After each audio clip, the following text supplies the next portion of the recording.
This mysterious book explains what happens when we die. Many of us wonder what happens after we die.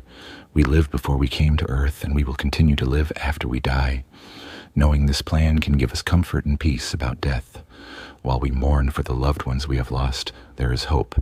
Death is not the end. In today's video, we tell you all about this interesting and mystical topic. Stay until the end. You can't miss this information.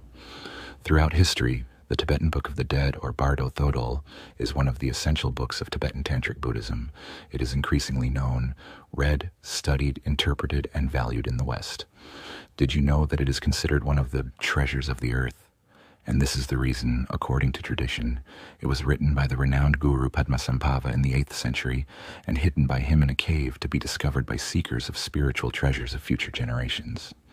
This discovery would have occurred 6 centuries later, in the 14th century, by one of these spiritual seekers, Karma Lingpa, who made it known. Another 6 centuries had to pass until it spread in the West. It was the American writer Walter Evans Wentz who in 1927 published the first English translation of the Bardo Thodol, its original title, known to us as the Tibetan Book of the Dead, and which according to some historians should be translated as the Great Book of Natural Liberation through understanding in the intermediate state. But the value of this book goes far beyond guiding in death. In the opinion of all those who have approached it, scholars and researchers from different disciplines, the Tibetan Book of the Dead teaches, above all, how to live and understand the reality we inhabit. What do you think about this mystical information that we are telling you? Leave me your answer in the comments box. If you are enjoying the video, give me a like and share it so that others can see it too. Don't forget to subscribe to our channel so you don't miss future content. Let's continue. The Bardo Thodol was written to be read to the soul of the deceased during the intermediate state, Bardo, between the moment it leaves the body and the moment it is reborn in another form or is freed from the cycle of reincarnation and death, samsara. It was believed that the actions performed throughout a person's life would confront it at death, personified as peaceful or wrathful entities. These entities frightened the soul, so a lama, a Tibetan Buddhist monk, would read the Bardo Thodol aloud so that the spirit would know what it would encounter on its journey, and by catching a glimpse of it, it would have the possibility of making a smoother transition through the intermediate state until it adopted a new form of existence. According to legend, the Bardo Thodol originated in the 8th century AD when the Emperor Trisong Detsen, who reigned from 755 to about 797, invited the Lotus Guru Padmasambhava to Tibet to help him free the country from the dark spirits who were preventing the adoption of Buddhist doctrine. Padmasambhava subdued them, and from their fearsome and greedy obstructions he transmuted them into guardians of the cosmic law of Dharma, thereby freeing the country from the darkness of ignorance and enabling the spread of Buddhist enlightenment. Yeshet Sogyal, who lived in the mid-8th century and was the principal wife or consort of Trisong Detsen, was among the first to respond to the Buddhist call. She was likely an early devotee of the goddess Tara, the primary deity of Padmasambhava's esoteric Buddhism, who inspired women to enlightenment and promoted equality between the sexes. Often referred to as the mother of Tibetan Buddhism, Tsogyal studied diligently under Padmasambhava, attained enlightenment, and helped him write the texts that they together hid in various locations, later to be discovered by those who would reveal them when needed. Over the years, however, and regardless of its original purpose, the Tibetan Book of the Dead has taken on a life and purpose of its own as a guide for the living.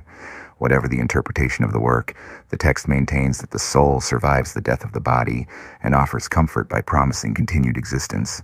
Today, in order to confront the ancestral fear of ceasing to exist upon death, nursing home workers sometimes use it to calm the fears of the dying and lead them to detach themselves from their current life and embrace a new experience. In fact, until well into the 15th century, teachers taught this knowledge to students orally, who then passed it on to other students in the same way. Cuevas highlights how, at that time and before, the transmission of religious knowledge, whether in the form of texts or direct oral instruction, was a fairly fluid process in Tibet. The books were not printed until the 18th century, from which point onwards they began to circulate more widely. Could his wise teachings have been misinterpreted over time?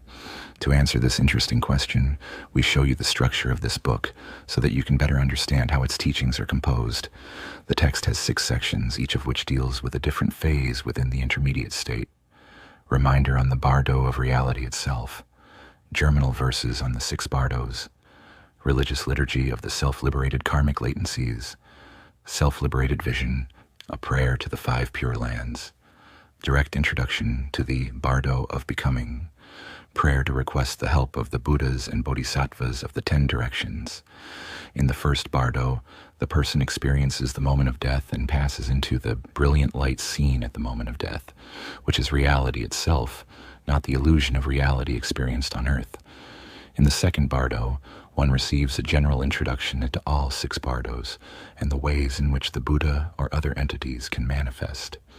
In the third Bardo, the subject confronts the personification of his sins and the good deeds he has performed throughout his life, often as fearful hallucinations, although if he recognizes them for what they are, he can continue on the path to a new birth or liberation.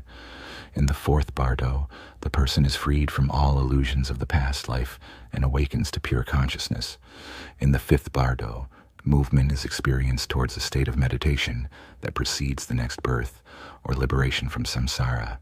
In the sixth Bardo, the individual requests help from all the Buddhas and Bodhisattvas who have come before or will come, as well as from deities such as Tara, to obtain their protection in entering the dream state that precedes birth in another form. If the person has been freed from the wheel of becoming and does not reincarnate, he expresses his gratitude and departs for final liberation.